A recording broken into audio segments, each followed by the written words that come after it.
पाकिस्तान की शहबाज सरकार और मुनीर की नीतियों के चलते पाकिस्तान टुकड़ों में बढ़ता जा रहा है। क्वेटा से लेकर मुजफ्फराबाद तक पाकिस्तान की आंतरिक चुनौती बढ़ती जा रही है। बलूचिस्तान की तरह पीओके भी पाकिस्तान के हाथ से खिसकता जा रहा है। पीओके में भारत के समर्थन की आवाजें बुलंद हो रही हैं और यह उसके भारत में विलय की तरफ इशारा है। पाकिस्तान के हालात और पीओके में मचे घमासान पर देखिए हमारी यह खास रिपोर्ट।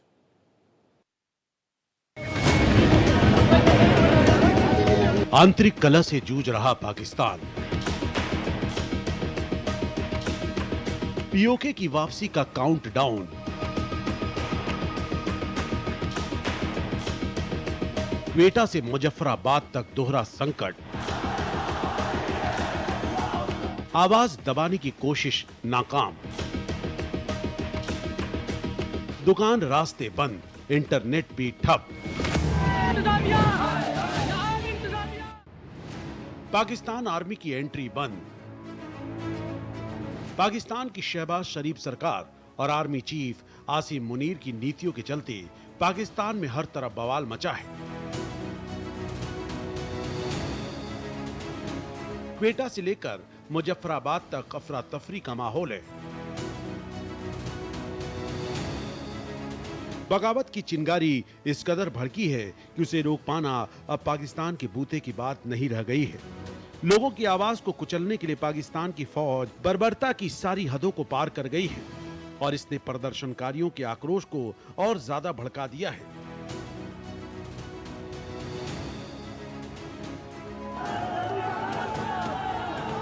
पीओके में भारत के समर्थन की आवाजें सुनाई देने लगी हैं। पाकिस्तान के कब्जे वाले कश्मीर में विद्रोह भड़क उठा है। यहाँ के लोग शहबाज शरीफ सरकार के विरोध में प्रदर्शन कर रहे हैं।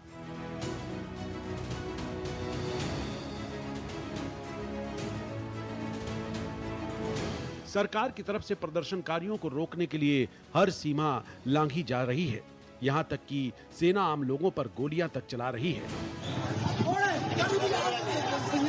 ये देखें नाज़रीन, ये गोली लग गई है भाई को।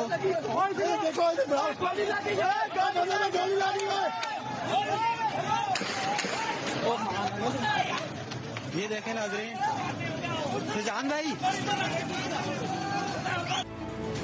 बड़ी बात यह है कि पाकिस्तानी सेना की तमाम कोशिशों के बावजूद स्थानीय लोग पीछे नहीं हट रहे हैं।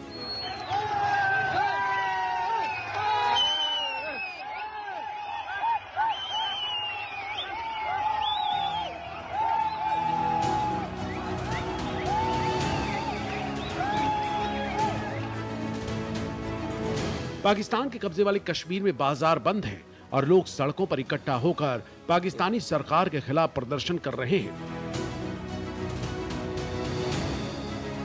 हाथ कंगन को आरसी किया, पढ़े लिखे को फारसी किया। ये तो सर्वविदित है कि पाक अधिकृत कश्मीर, पीओके जिसको हम शॉर्ट फॉर्म में कहते हैं, वो भारत का मुकुट, वो ताज है। हम सभी 150 करोड़ देशवासियों का यह स्वप्न है कि जिस दिन पीओके का विलय भारत में होगा, उस दिन से भारत माँ का जो ताज है, जिसको हम मुकुट के नाम से भी जानते हैं, वो निसंदेह देश के यशस्वी प्रधानमंत्री के नेतृत्व में एक दिन भारत उसको विलय करेगा। और ऐसा सिर्फ भारतवासी ही नहीं, आप आज और पिछले कई वर्षों से जो दमनकारी नीतियों के कारण पाकिस्तान में जो हमारी पीओके कि जो लैंड है, वहां के जो निवासी हैं, वो भी अपने देश के उन सरकारों से परेशान, चूंकि वो सरकारें तो सरकारें रही नहीं, वो तो निकम्मे हैं। एक कठपुतली प्रधानमंत्री वहां पे रहता है, जो कि उसी शहबाज कभी नवाज कभी शरीफ पूरे खानदान के द्वारा एक प्रधानमंत्री के द्वारा बनता है। और यह निसंदेह एक दिन पीओके को हम लेकर भारत के अभिन्न अंग में इसका विलय करेंगे।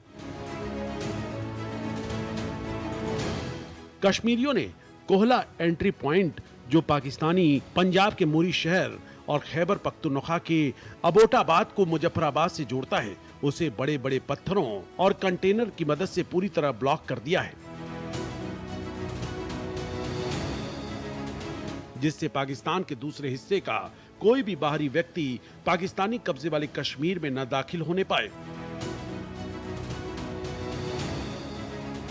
पीओके में कश्मीरियों के विद्रोह को देखते हुए पीओके की कठपुतली सरकार ने पूरे पीओके में इंटरनेट और कॉलिंग सर्विसेज भी बंद कर दी है, ताकि पीओके में चल रहा विद्रोह दुनिया के सामने ना आ पाए।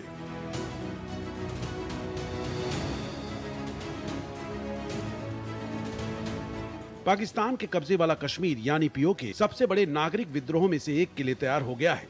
29 सितंबर को आवामी एक्शन कमेटी एएसी ने पूरे क्षेत्र में व्यापक विरोध प्रदर्शन के लिए हड़ताल बुलाया था। रावलकोट में प्रदर्शनकारियों ने सेना प्रमुख असीम मुनीर पर अमेरिका के इशारे पर काम करने और कश्मीरियों के मानवाधिकारों का उल्लंघन करने का आरोप लगाया।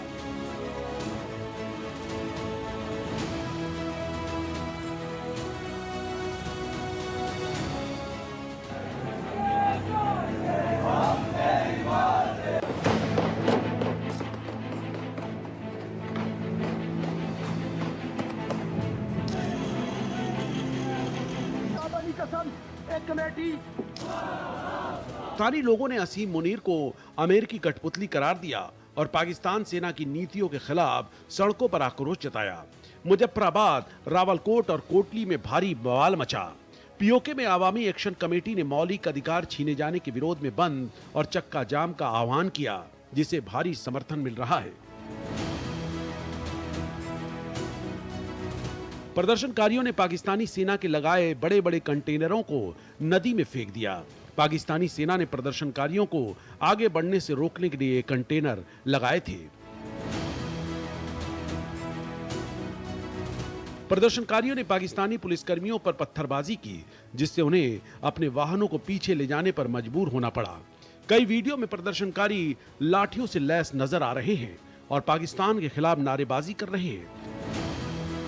पीओके की आवाम से मेरा अपील है कि जिस प्रकार से 70 सालों से प्रदर्शनकारी वहां पे कार्य कर रहे हैं, भारत में विलय की मांग रख रहे हैं, मैं उनसे अपील करूंगा कि जिस प्रकार से नेपाल के जेएनजीओ ने मूवमेंट लाया, एक आंदोलन लाया और वहां की कम्युनिस्ट सरकार को खाड़ फेंका, उसी प्रकार से पीओके में वहां के प्रदर्शनकारी, मैं अपील करूंगा भारत मां के सपूतों से कि वहां के उस पूरे आंदोलन को और उग्र बनाए और सिर्फ 38 जो मांगे उनकी हैं उसी पे न सीमित रह के उनकी जो प्रमुख मांगे होनी चाहिए वो भारत में विलय का होना चाहिए। और ऐसा मैं नहीं, ऐसा भारत की 140 करोड़ जनता भी चाहती है और यही पीओके की जनता का भी मांग है। ये पाकिस्तान के लिए, क्योंकि पाकिस्तान तो एक आतंकिस्तान देश है।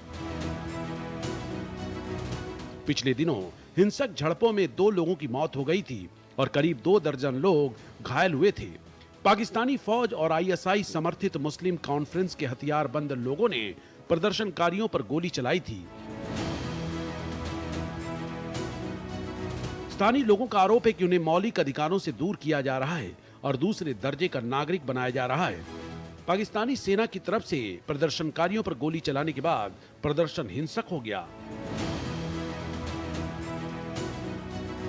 अवामी एक्शन कमेटी के नेता शौकत नवाज मीर ने पाकिस्तान के प्रधानमंत्री शहबाज शरीफ को चेतावनी दी थी कि अगर उनकी मांगे पूरी नहीं हुई तो प्रदर्शन और भी तेज किया जाएगा।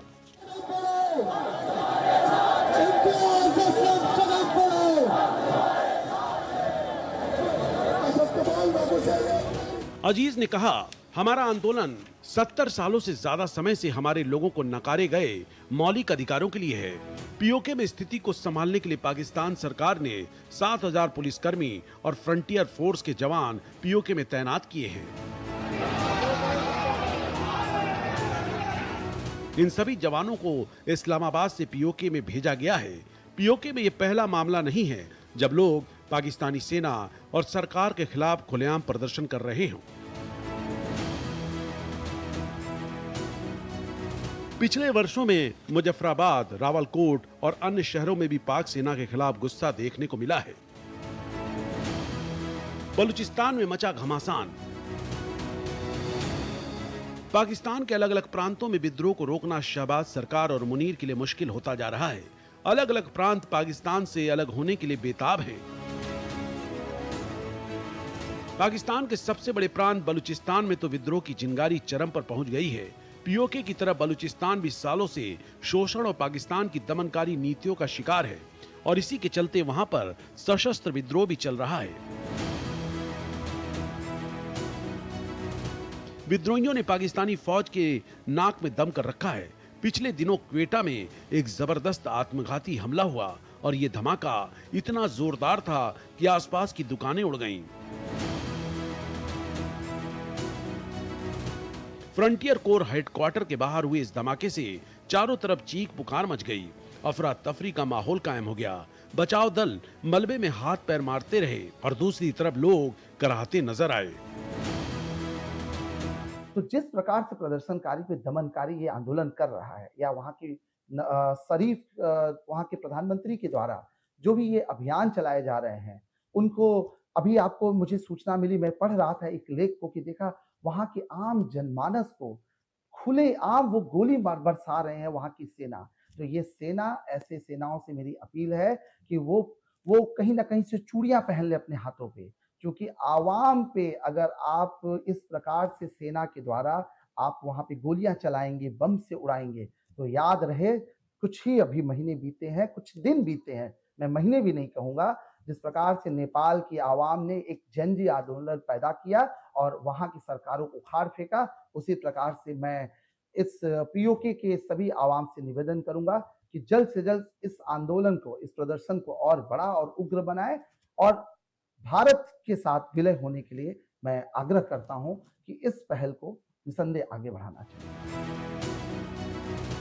बलूचिस्तान लिबरेशन आर्मी ने इस हमले की जिम्मेदारी ली है। बलूच विद्रोही एक के बाद एक करके पाकिस्तान को चोट दे रहे हैं। 2024 में बलूचिस्तान के अलग अलग हिस्सों में हुए विद्रोही हमलों में 500 से ज्यादा लोगों की मौत हुई। 2025 में ट्रेन हाईजैक करके विद्रोही ने अपनी ताकत का एहसास कराया। इसमें दर्जनों लोग मारे गए थे। अगस्त 2025 में अमेरिका ने बीएलए को विदेशी आतंकी संगठन घोषित कर दिया, लेकिन उनका विद्रोह रुकने का नाम नहीं ले रहा है। बीएलए के लगातार हमले पाकिस्तान को भीतर से खोखला कर रहे हैं।